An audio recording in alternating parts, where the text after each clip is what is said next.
All right, that was great. We're going into our next panel session, the science of patient input and how both science and patients can connect. Before we get started, can I get a show of hands?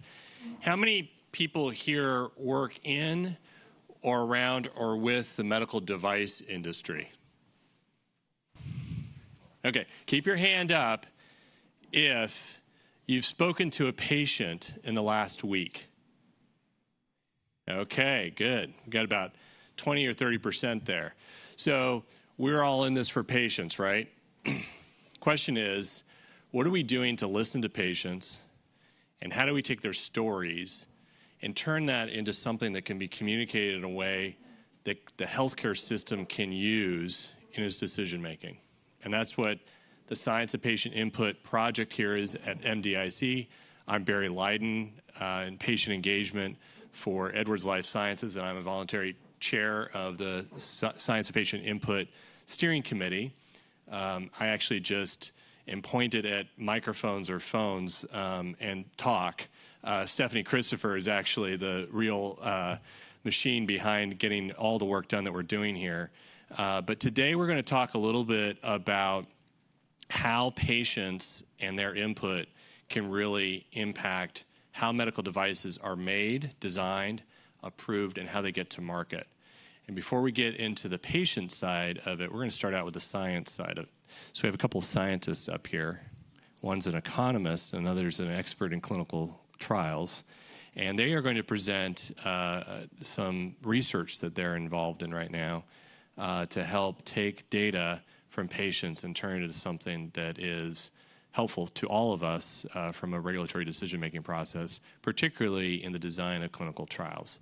So I'm going to turn it over to Brett Hauber with RTI, who's the economist of the two, and he is going to, I think your slides are up first. If not, then we're going to go to Mike Otleweski. So let's try it out. Part one, research methodologies. This you? Yes. All right, great. Okay. Brett Hauber. Thanks, Barry. So I'm just briefly going to describe a complex study that involved a lot of moving parts and a lot of people, but turned out to be probably one of the most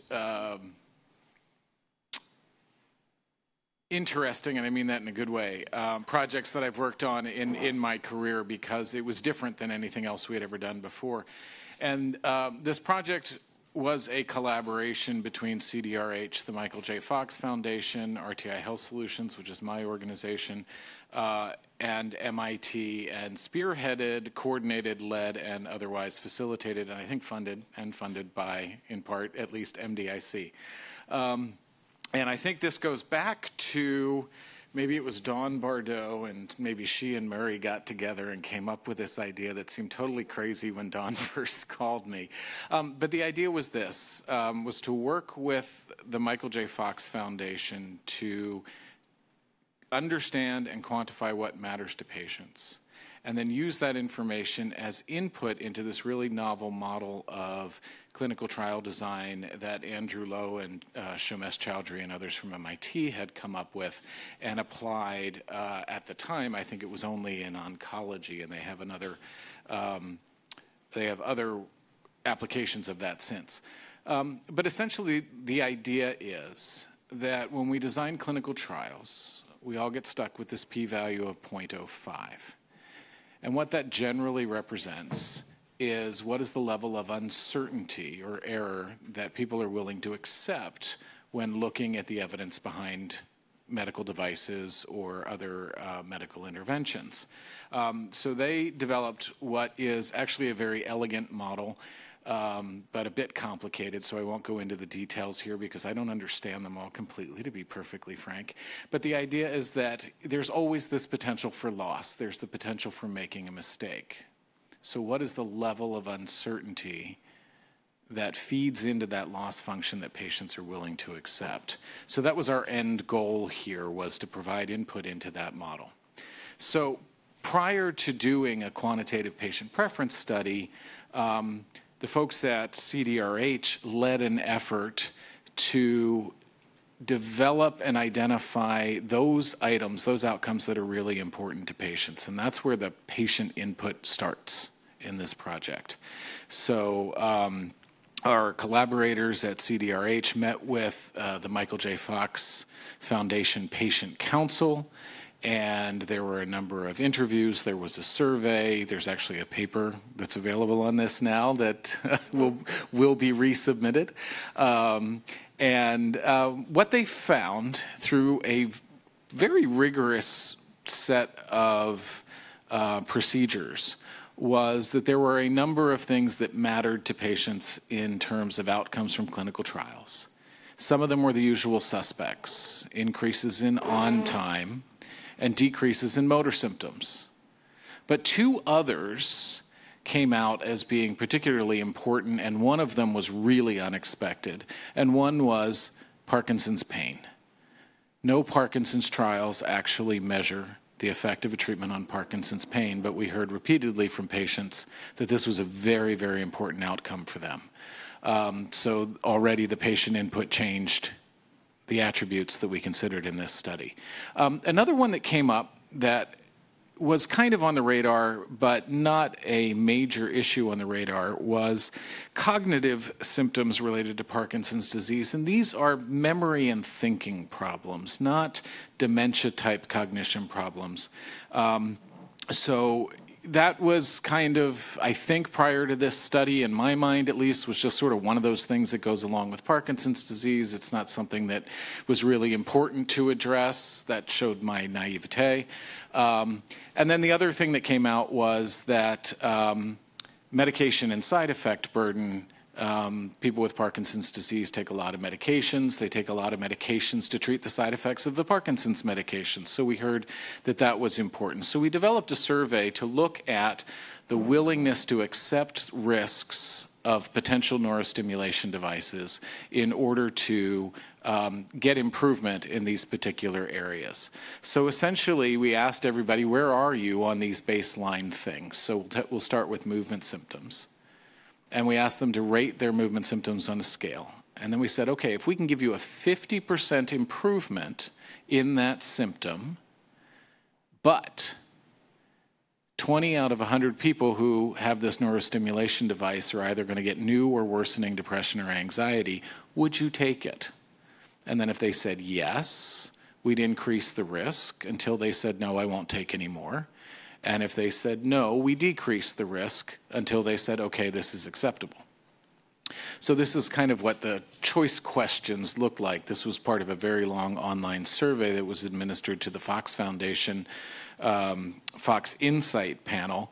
But we basically have 5 benefits, 5 risks that were informed by what the reviewers at CDRH knew to be the likely risks associated with the new neurostimulation device.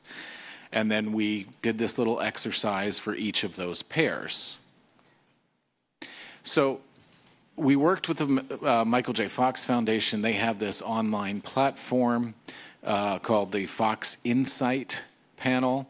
And very quickly, we were able to get 2,700 respondents. In a patient preference study, that is huge. We struggle often to get 200 respondents for a study like this, so this was quite a big deal. The mean age was about right. It was about 50-50 male-female. We were underrepresented in ethnic and racial minorities and underrepresented in people with lower educational attainment. It's reflective of what the Fox Insight panel looked like at the time, but not reflective of the Parkinson's patient population overall. So one of the extensions of this study would be, let's go out and talk to more people. So we found that, people had deficits in terms of the hours of on-time, movement symptoms, severity of pain, and cognitive symptoms. We also found that people were taking quite a few daily pills. We had a wide range of time since diagnosis. We only had 8% of the patient population in this, or the patient sample, who had prior deep brain stimulation. And I won't show you the results for this today, but that turned out to be really important because even though it was 8%, the people who had prior deep brain stimulation were much more likely to accept a device, a neurostimulation device, with higher levels of risk. So even though it was a very small part of the sample, they had significantly different preferences than the rest. And 20% had a biological relative with Parkinson's disease. So essentially, after asking people to make all these trade-offs and then analyzing the data, essentially we found kind of what we expected to find. We found that by increasing the hours of on-time, people would be willing to accept greater levels of risk. The risk tolerance for depression was greater than that for brain bleed, which was greater than that for death. This is not surprising, but it's the relative size and the slopes of these curves that matter. But the real story at the top level kind of comes when we look at this. These are the bar graphs for each benefit and the risk tolerance associated with each risk associated with each benefit. On the left-hand side, you have on-time and movement symptoms, which are the typical things that are measured in Parkinson's clinical trials. And then we have pain. Basically, what this says is that improvements in pain are just as important as increases in on-time and decreases in movement symptoms. So that was one of the huge findings from this study. The next one was cognition really matters. And again, this is the type of cognition that is memory and thinking problems. Things that could be dismissed as being nuisance are really important to people with Parkinson's disease, and they're willing to accept a lot of risk in order to get that improvement. And despite all of the comments about how burdensome pills are, we found that they were somewhat less important relative to treating some of the symptoms. So this is kind of the punchline, and I am not the expert on this particular graph. This is the MIT folks, but this is really interesting. What they found when they took our results and put them into their model was they divided the group into 32 different subgroups based on different characteristics, based on symptoms and other characteristics in prior DBS. And you'll find that people on the left with mild symptoms and no DBS had very low tolerance for uncertainty in clinical trials. So if we were to assign a p-value to the most risk-averse people, we would probably be below 0.01 if those were the people we were talking to. But when we talk to the people with more severe symptoms and go to the right-hand side, and those people with more severe symptoms who have had prior deep brain stimulation, the appropriate p-value would be something closer to 0.1. So the idea behind this is two messages that I take out of this. One is we really need to reflect the patient's tolerance for uncertainty when we're designing clinical programs, because there are people who have great need who would be willing to accept greater uncertainty who may not have access to something that could work for them. So we need to at least keep that in mind when we're developing clinical programs. And then the other is we also need to keep in mind heterogeneity among patients in terms of their preferences. One of the things we heard repeatedly was when you've met one Parkinson's patient, you've met one Parkinson's patient. And that's true here, and that bears itself out in the results. And my time is up, so I'm going to pass it on to Mike. Thanks. Thank you.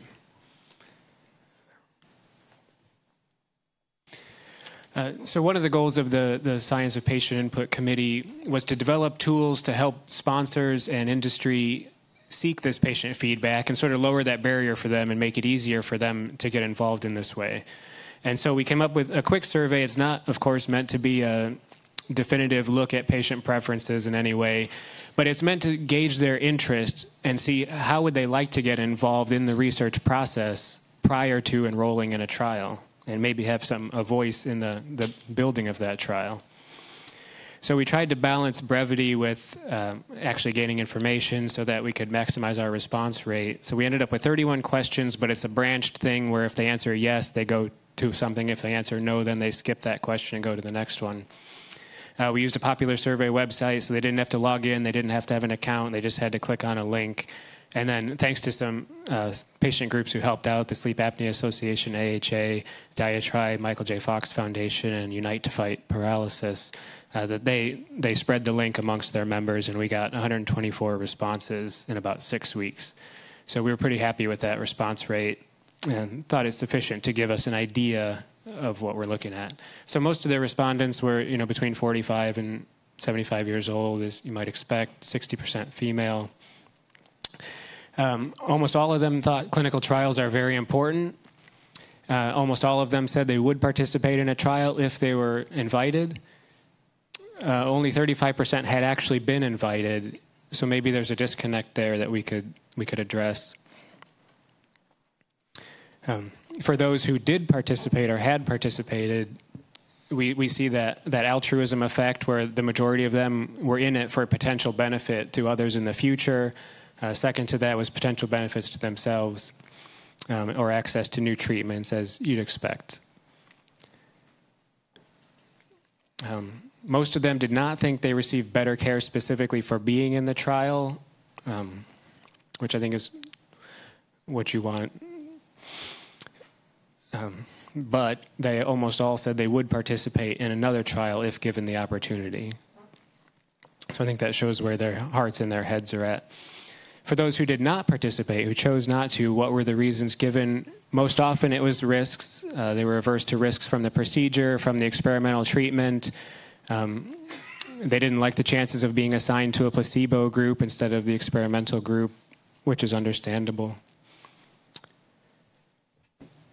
So after getting them to think about different experiences they've had with clinical research or what their priorities might be as far as participating in a study, we then asked, if you had a chance to be involved in a design, how do you think that would, which aspects would you want to be involved with, or how do you think you could contribute to designing a study that you would be more likely to then participate in? And as you can see, they want to be involved in almost every way possible. It looks like there's definitely a willingness there to be involved in this process. Edging out a little bit was they wanted to be able to share their own experiences, usually through some remote electronic thing like a diary or an email or a blog maybe. But second, well, tied with that was providing input on the actual study design itself. Slightly less than the others was talking to regulators. So no offense to the FDA folks in the room, but I think we understand that. To an extent, they said they'd be willing to talk with other patients as well. So then, after thinking about how they might want to be involved, then we took it the next step. If you were involved, what ways would you shape a study? What are the priorities as far as things that would motivate you to participate or barriers that would keep you from participating? And we broke it up into a few different questions, but it was basically asking the same thing just because there were a lot of different choices. So in this scale, the higher the number, the more positive their response. So it would be more likely to motivate them to join. And as you might expect, being able to provide data remotely from home would be a big draw. Whereas attending multiple site visits, having to travel, are things that might discourage them from participating. Some other aspects, easy access to sponsor representatives to talk over the study, access to additional information are things that scored very highly. And then we see a little bit, again, the aversion to risk, where if the treatment is new or experimental, they're happy. If it is not expected to have extra risks, then that's really what they want, which, again, is expected. And then finally, here are some other things that are not necessarily directly related to the trial design, but other things that could be done throughout the trial to help motivate people to participate. And I think, well, things, chance to improve your own health, chance to contribute to the body of evidence. Again, we saw that earlier. Those are things that are kind of obvious. But I think the takeaway here is not necessarily how to do things differently, but maybe there are some lessons, things that we've overlooked. For example, that top line scored very highly, receiving a summary of the study results. That doesn't affect the design of the study. That's something that seems relatively simple to do, but I don't know that it's being done consistently, and it seems like it would encourage patients to participate. And I think the other take-home is that's something that would be easy enough to do And the more motivational it is for patients to participate, it actually behooves these sponsors to do this because the trial enrolls faster, you get better patient compliance, it ends up being cheaper in the long run. So there's a business case to be made for this as well. So briefly, again, it was just meant to be a quick survey to kind of gauge the level of interest that patients would have as far as getting involved in this research process earlier. It wasn't intended to be a definitive study. And then the next step, we actually have released a study for industry meant for trial sponsors to take the same sort of thing and ask what have their experiences been so far? Have they engaged patients? How are they going about doing that? And then ultimately being able to create tools to help them do that and lower the barriers for sponsors and industry to seek that sort of feedback from patients. Thank you.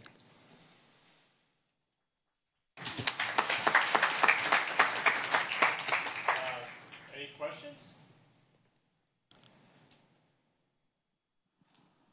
Good, because we don't have a lot of time. Okay.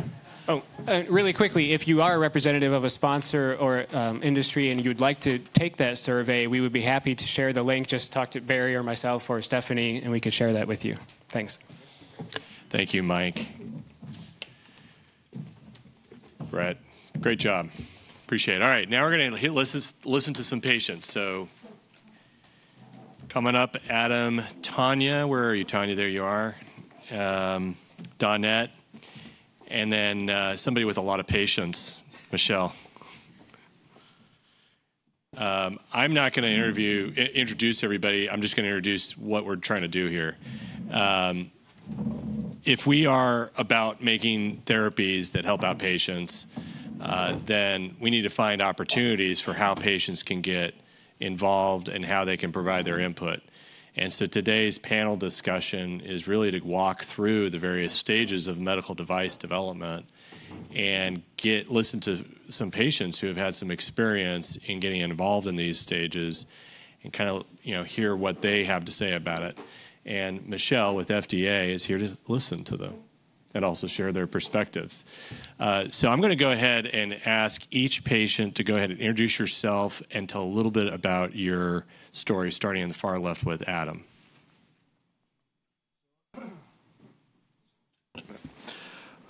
Chief Patient Officer of the American Sleep Apnea Association. I'm a patient. I'm a father of a patient, son of a patient, brother of a patient. Any which way I can be related to patients with sleep apnea. Unfortunately, this is what I was chosen with. We've been involved in the scientific research community for the last 5 or 6 years as a result of the formation of the Affordable Care Act and PCORNet and creating a patient-powered research network. We've learned how to do it with the academics and the traditional regulators. We've gone out and actually done it our own and have created and built a ongoing longitudinal observational sleep health study that's on the Apple platform. This coming fall, we'll be releasing the Android version as well. Right now, we're actually in the middle of Sleeptember, which is our month to make sleep a priority in all of our lives, whether it's at home, work, at school, or in the job place. And with that being said, we, which is my favorite line, as a few people in this room know, we just today announced and released a very substantive, detailed, comprehensive report on the first patient-focused medical product development meeting that we did based around sleep apnea with both CDRH and CDER, which we thought was important because no patient is just using a device or using a drug. We are mixing and matching these on many different levels all along the journey. So. Thanks, Adam. Donnette? Hi, I'm Donnette Smith. I'm a heart patient. I'm also the national president and chairman of the board of Mended Hearts, a peer-to-peer support network for heart patients. I have had 5+ heart surgeries, so I'm thrilled to be here and to share my experiences with you. And Tonya? My name is Tonya Moore. I'm a heart failure patient. I have had one major heart surgery, and that was to get a left ventricular assist device, so I come battery operated. I am also a patient ambassador for the HeartMate 2 left ventricular device for Abbott, but I'm also a volunteer with WomenHeart, the National Coalition for Women with Heart Disease. Great. Thank you. Patients, thank you so much for taking your time and energy. And you can imagine how much energy it takes to run a patient organization and get all the momentum going, particularly that Adam has. Imagine how much energy he'd have if he actually got a good night's sleep. Michelle, maybe if you could introduce for the group your role at FDA and kind of why you're here. Sure. I'm Michelle Tarver. I'm the Director of Patient Science and Engagement at the Center for Devices and Radiological Health. I have worked both in the academic setting as well as at FDA on developing patient-reported outcome measures. Been very interested in patient preference and have worked on studies in that, and have worked to engage patients in the development of medical device studies, trials, and also ensuring that their voice is incorporated in how we look at medical devices when they come in-house. So I'm here to hear what the patient's experience is like and what their experience has been interacting along the life cycle of evaluating medical products. Great. Thanks, Michelle. All right, so as I mentioned, we're going to try to take apart the pieces of the medical device life cycle, total development product life cycles, and there's a lot of pieces to it, so we just really broke it down into three, and that is early stage discovery, clinical trial or regulatory approval, and post-market. And so starting out with the early stage discovery, I wanted to actually direct a question to Adam in terms of patient involvement in the development of new therapies out there. Adam, have you been involved in providing input into the different kinds of therapies or attributes of therapies at their early stages? And if so, what's your perspective on the importance of the patient? We've been involved, but not from a device manufacturer or from a pharmaceutical approach. We've taken sort of the bull by the horns, like our fellow type 1 diabetes patients with hashtag We're Not Waiting. I am on a CPAP machine, and so is my daughter, and so is my wife. And right now we see about 5 channels of summary data information that we get through our phone app or through the memory card. My clinician is now getting 10 channels of summary information. And what we've come to learn with the open source technology with the young entrepreneur like Mark Watkins, whose nickname is Jedi Mark, with the open source software called Sleepyhead, we can start to look at all the raw data from all the different device manufacturers' machines and start to make sense out of our data, because right now there's a simple basic problem. We have no standardization just in the sleep apnea field, so that when I look at the leaking rate from manufacturer X's machine and I look at the leaking rate from manufacturer Y's, I'm not comparing apples to apples. So right off the bat, we're theoretically garbage in, garbage out type of data because we're not looking at the same stuff. So just devil's advocate, I'm a device manufacturer, and I'm developing this thing and trying to make it safe and effective and actually do its job. I'm not sure I would have ever thought that patients would want to get all 10 channels of data. Tell me why it is that that's something that's important to you and why patients need that information. More importantly than the 10 channels, especially for a chronic disease population, we live with this disease just like our type 1 diabetes patients and our fellow implant and cardiac patients. I want to know not 30 days, 60 days, 90 days down the line what's going on with my machine and my therapy. I want to know in a real-time manner. And I want to know and be the trusted source as far as the Patient Advocacy Association that the data that's being reported to us is authentic. With us as a patient association now conducting and doing true patient-centered research, we've seen the raw data coming from the machines, from the different testing machines, and then we see what, as the previous keynote speaker talked about, the monopolies and the platforms, we see what's happening to that data being squeezed and put on algorithms before it even gets to, let's say, the research kit part of the Apple platform. So we know there's a lot of pain points and inflection points along the way that if you don't have the end user, the patients, the caregivers in the room from the beginning, like every other industry in the world, you're gonna stumble and fall on all these rate-limiting steps and factors along the way because we live with this. We know what we're dealing with. We might not have the vocabulary, but we live with it every day, and we're an expert from our own perspective as far as how to manage it and deal with it. I might be going into dangerous territory here, Adam, but Can you speculate as to why it is? I mean, that sounds like a feature that if I were competitive, if there are other products on the market that I would want to potentially provide it to be competitively, have a competitive advantage against my other products out there in the market, particularly if patients are clamoring for it. Why do you think that's not necessarily the way the device industry might work? Because let's be clear here to everybody in the room. We all know that the biggest factor for these device companies and for you all is not the patients that are using them, but it's the amount of data that you're collecting from them. That's worth more value to all of you and to the futures of your individual products than anything else around right now. MDIC did a nice survey. We got 124 people. We sent it out as a patient organization, but you'll see as in with our Awake Sleep Apnea Initiative report, we sent that out as patient designed, patient created with the help of a lot of really important and experienced people in this field. And, we have over 6,000 now surveys completed with north of an 80% completion rate across the board. Now, do we have all the populations covered in there the way we want? No. But we know that we're working on getting to these populations, whether it's low SES or health disparities. Who the messenger is makes a big difference. Great, thanks. Donnette or Tonya, any thoughts or perspectives on patient input at the earliest stage of product development? Well, as he just said, the patient knows their situation, their condition. So they're the only ones who actually realize what they need.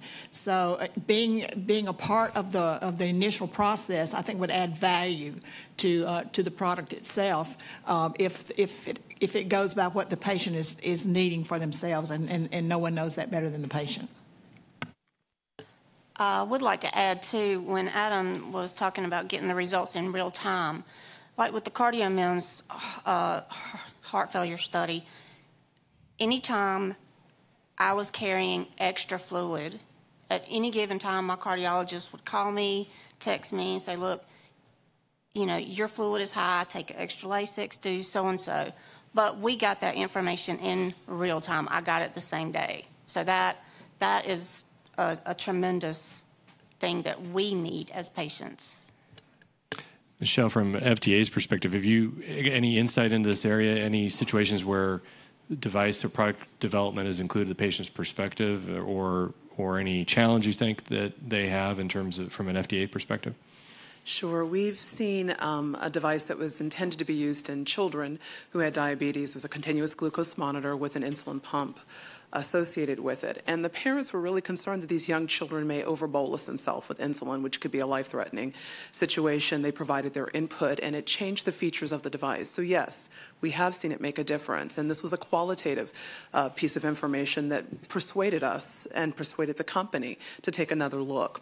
So I think, as Dr. Gottlieb mentioned this morning and as Jeff Shuren alluded to, information, either qualitative or quantitative, that comes from the patient, as long as it's fit for the purpose that we're using it for, we're interested in hearing it, understanding it, and figuring out how we can incorporate it into our business processes as well.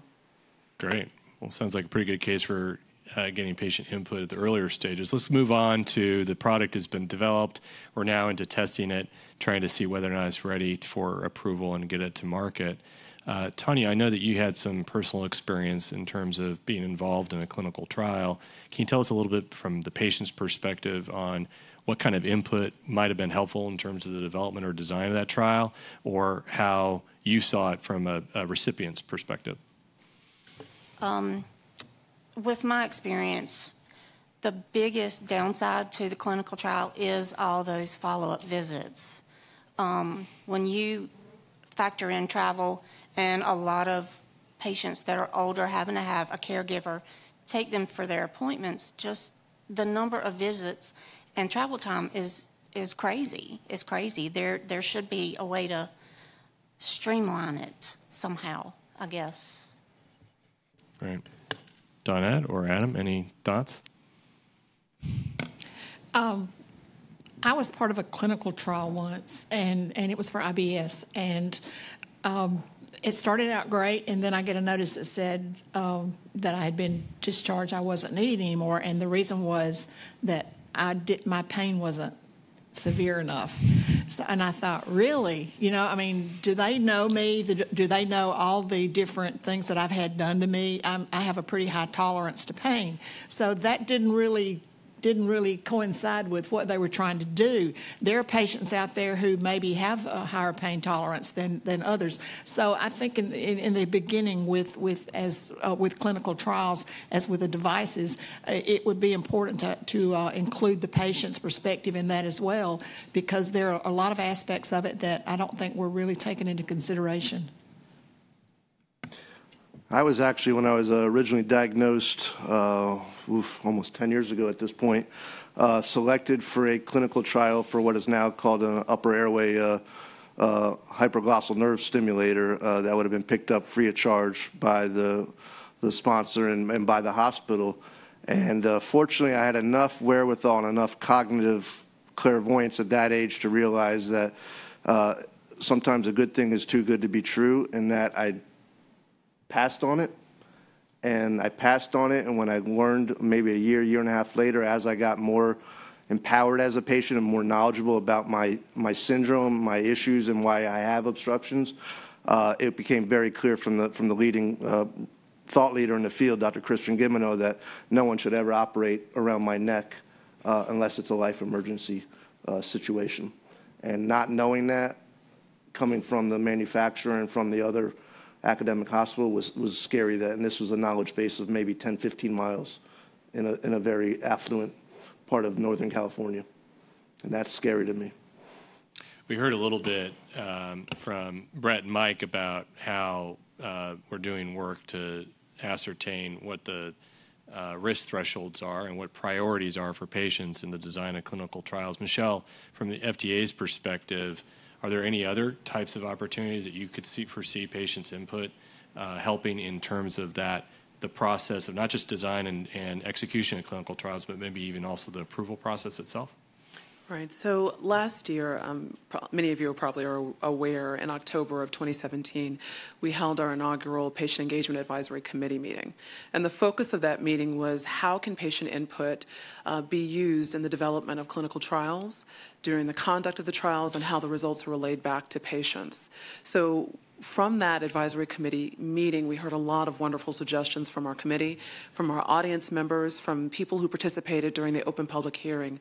We also got feedback from industry following the meeting. From AdvaMed submitted some thoughts. And so from all of that information, we are taking great strides to figure out ways that we can help debunk some of the myths about how to interact with patients during the design of clinical trials. We're also taking steps to figure out additional methods in which we can get input from patients along the entire total product life cycle. You've already heard some of the work that Brett presented about how patient input may be helpful in determining the amount of uncertainty that certain patient groups may be willing to tolerate, and considering how that may impact study design.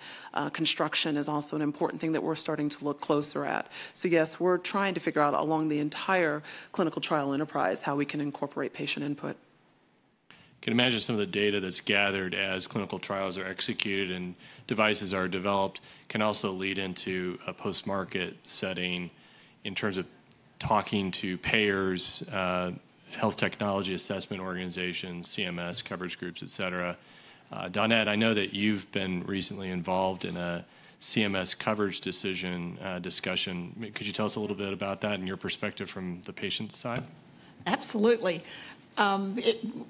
The topic was the transcatheter valve. I'm sure you all have heard of that. It's an exciting new technology. It's helping a lot of people. The issue was on whether there needed to be more restrictions on that valve and as opposed to surgical. Well, I've had the surgical. I would take a risk. I know they talked about, there's probably a bigger risk with the transcatheter valve than it is with the surgical valve. In 1988, when I had my very first heart surgery, no one said anything to me about a risk for surgery. There was no choice for me. It had to be done. So I was told there's a risk that you could have bleeding. There's a risk that you could have blood clots. There's a risk that you could die. Well, was going to die without it. So, you know, what kind of a choice is that? Well, it turns out that I had 2 out of the 3. Almost made a full house with a full 3, but managed to pull through. So, you know, risk kind of comes secondary to a patient. If you ask them, and one of the presentations earlier talked about risk and the patient's willingness to take that risk. I talk to patients all the time. I go in the hospital. I work in the cath lab as a volunteer, working with families and cath patients. And in order to stay alive, in order to be healthier, to be able to do things with their families, they'll accept that risk. You know, what alternative do they have? So I don't think that type of an issue should even be brought up. I mean, if it's you've got a 90% chance that you're going to die if you have this procedure. Well, I've got a 99% chance that I'm going to die without it. So, you know, that's not much of a percentage choice to make. So I think the patient should be given more voice in the access to it. It should be their choice. It should be their choice and their physician's choice. I'm really on the soapbox about the relationship between the doctor and the patient. It's very special. My doctor knows me inside and out, and to have somebody who doesn't know me say, no, you don't need to have this procedure done, or no, you don't need to have this drug when he knows me.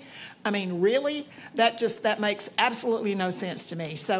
So I think that the patient voice needs to be heard on what they want, what kind of a risk they're willing to make or take to get the procedure that they need. I've been battling trying to get the PCSK9 for 2 years.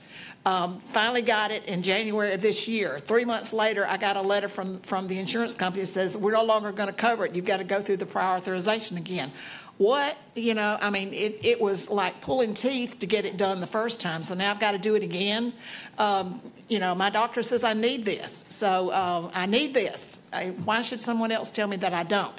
So that was my position on this, that it's up to the physician, and I might add, Barry, about what was talked about with Centers of Excellence and moving the TAVR centers to bigger hospitals that have a better outcome as far as patient survival. And I talked to many people, many patients, and they want to be in their community. They want to be near their doctor. They want to have their own health care team taking care of them, and they want their families there. I think that makes sense. My husband was there with me the whole time throughout all my surgeries and other procedures, and it meant the world to me. I think that's what helped me survive and recuperate faster than I was supposed to. So I know I got carried away, but I'm very passionate about that. So I think that the patient voice is extremely important, and they should be heard at all times. Sounds like you care a lot about that, Donnette. Yes. So are there any tools that you guys all think could be helpful in terms of being better advocates as patients when you're up against clinical data or researchers that have these clinical trials? What kind of data or what kind of information do you think that the patients could have come armed with? For me, it comes from starting backwards and working forward. Start with the journals. British Medical Journal, they will not publish anything without patient input from the beginning. The funders should be, no funding agency should fund without a patient involved from the beginning. Not just a token patient. I mean, involved from all the way through. Why are we asking this research question? What is it we're looking to try to innovate? What is it we're trying to do here? And what are the outcomes? I understand that the manufacturer, the pharmaceutical, their bottom line, but we're interested in our bottom line. What's the best outcomes for us? What's the best quality of life? You know, you asked me earlier, it's amazing that the keynote speaker was talking about monopolies. I am a patient in an industry where we're conducting a national Coronet demonstration project right now where we have to recruit 330 COPD and sleep apnea patients, and we literally have to deal with 330 different durable medical equipment companies to get access to our patients' data for this study. That is a lot of roadblocks. All right. All right, well, we have some time for some questions. Does anybody have any questions for some patients, given that many of you failed miserably on the have you talked to a patient in the last week test? Here you have 3 experts who are willing to take any questions. Better yet, if you're shy, I'd like to ask how many people out there are actually wearing CPAP machines? 1. Come on. The numbers say that there's a lot more guys and ladies. All right. Barry, could I please. You know me, I'm always got something else to say. This kind of goes along with what we were just talking about with patients giving their input into their medical care. I was recently in Johnson City, Tennessee, at a conference called Cardiovascular Disease in Appalachia. My eyes were wide open by the time that was over. I'm telling you, there were people in there who, this one lady who really sticks with me, and I think about her all the time. She's constantly on my mind. But she said, I aspire to be a heart patient. And I thought, what? And she said, no, you don't understand. She said, I want to be a heart patient. I do have heart disease. I have severe heart disease, but we're poor in Appalachia. We can't afford a doctor. So I aspire to be a heart patient, a patient with a doctor. And it made me think, you know, how petty some of the little gripes I have are when these people can't even afford to have a doctor. So what are her options? So she has no voice. None of those people do. So just a little something to think about tonight when you're trying to go to sleep and you're thinking about these poor people in Appalachia. Sorry. Michelle, any parting comments or thoughts, any takeaways here? Anything that FDA or CDRH is going to do differently as a result of this panel? So, I mean, we're already taking a lot of steps to try to stand up a patient program that incorporates a lot of the input that you all have given.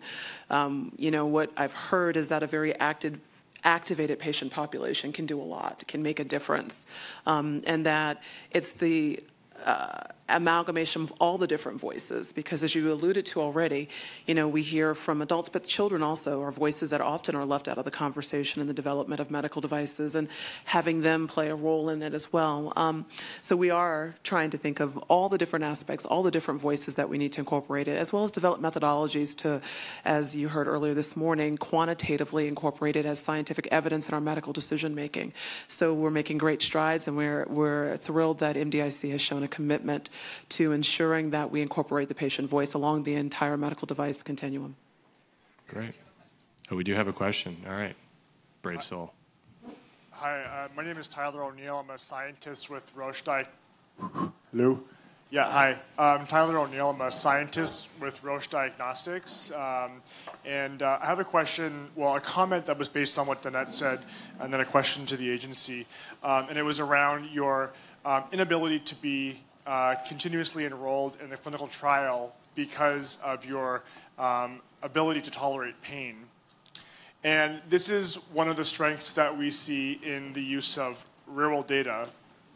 And so I'm wondering, from the agency's perspective, is there any consideration into involving patient input across the study design from an observational methods perspective, or any comment around how we could potentially involve them for other therapeutic devices and potentially for in vitro diagnostics? So I'm sorry, I'll let you go first. No, go ahead. No, please. No, you're good. Go ahead. So in terms of how we've been looking at data, patient-generated data is something that we're paying close attention to. I mean, you've already heard that patients generate data every day with all the different medical mobile health technologies that we have.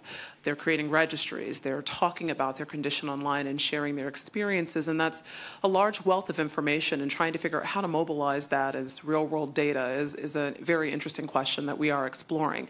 With the emergence of the patient registries, which are getting larger and are incorporating different types of information, we are looking at ways in which we can incorporate that as scientific evidence. In terms of looking at patients across the whole process, yes, we're looking at different therapeutics as well as whether that input can be helpful in the diagnostic space as well. So we're looking at, there's no realm that we're not exploring how patient input can better inform what we do in a regulatory space. All right, we have just time for one more question.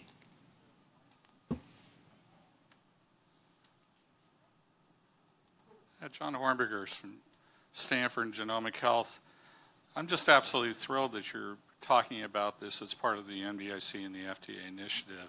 1988, my first research fellowship project was interviewing 300 patients on dialysis and learning about what they thought of their experience, which was totally different than I'd learned as a doctor, because we do an H&P, history and physical, but actually asking what it meant to them and all sorts of things like that. So you've got me sold. Impassioned, great. Appalachia, perfect. The big challenge, I think, is asking people about risk, probability theory, in a way that somehow gets around a lot of the confounding about our hopes, our dreams, the emotions that we're feeling. So you've had some experiences, it sounds like.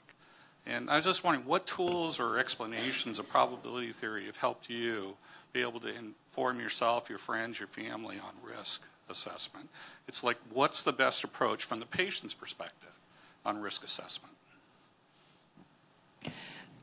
I think the patient, once you're told that you have a life-threatening illness such as heart disease that you're going to have surgery for, when I was first told that, I was terrified. I think I cried for 2 days and thought my life was over. I had a kid in college, one in high school, and I was devastated. I had a career. So just like I told the guy who came in and visited me from Mended Hearts that he had had surgery 2 years before, and he said, do I have any questions? I said, yes. How did you survive?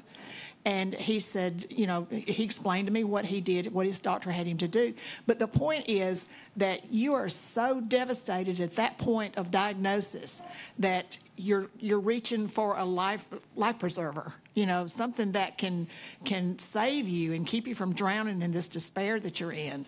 And that's what saved me, was just the hope that I was going to survive and I was going to be well. I would take any chance, and I think most patients would, who are facing this kind of thing, any serious illness, that you'll do anything, you'll take any chance to survive. If I can interject just and be a little bit of a devil's advocate here, but there's maybe a concern in the medical community that precisely because a patient is in a very vulnerable state, that their objectivity might not necessarily be all there. So any tips or suggestions? I mean, not to sound like we're paternalistic, no, right? Wouldn't want to. But I think that's the big concern, and I think that's essentially the root of the question, which is that assessing a risk is obviously relative to wherever you are in life and what even emotional state you're in. So any thoughts, Adam, on? Without a doubt, I mean, it's, what benefit and risk is for everything we do. I mean, when we walk across the street, do we look both ways or do we walk across the street? Every day, everybody in here is wearing glasses. You wake up, and one of our patients said at our patient-focused medical product meeting, you have glasses. The first thing you do in the morning is you put them on. The last thing you do before you go to bed is take them off. In my disease's case, we're using a positive airway pressure machine, which is a vacuum blower with an algorithm. It's more dangerous for me to go home and drink 2 glasses of wine or take a pill to go to sleep than it is to use this device, quite frankly. So when we know that we've got a healthcare system that is forcing our patients to have to go get tested, get studied before they could even actually get access to their therapy, whereas as we were talking about the monopoly before in our heart failure patients, it kills me that any of you guys are heart failure patients, because if the system was set up and your primary care and your specialists were asking, they would have been asking about your sleep years ago to avoid you ever getting to this point. So the system is set up to treat the effect, not the root issue. And that's a mindset for the regulators, for industry, for everyone, that's going to have to change, because in our case, everyone sleeps. and there's a sleep component. I've got everybody and their mother walking around with a device on that thinks they know what kind of sleep they are. These things can't get steps right, let alone tell you what stage of sleep is going on. And that's our job as patient communities to get that information out there, because it's not out there. Tonya? I will say, yeah, the majority of your chronically ill patients are going to reach for whatever therapy that is out there that could help them. However, because a lot of us do make those decisions in a really emotional time, that's where your family, your I'm not going to say physicians, because I have a whole care team. My care team and my family helps me make the decisions when it involves my health. So, I mean, for the risk assessment, I would have to say it's the patient first, the care team second. Great, thanks. Well, thank you all. You're all our heroes to all of us. Thank you for all the time and energy you put in on behalf of yourselves and on behalf of patients.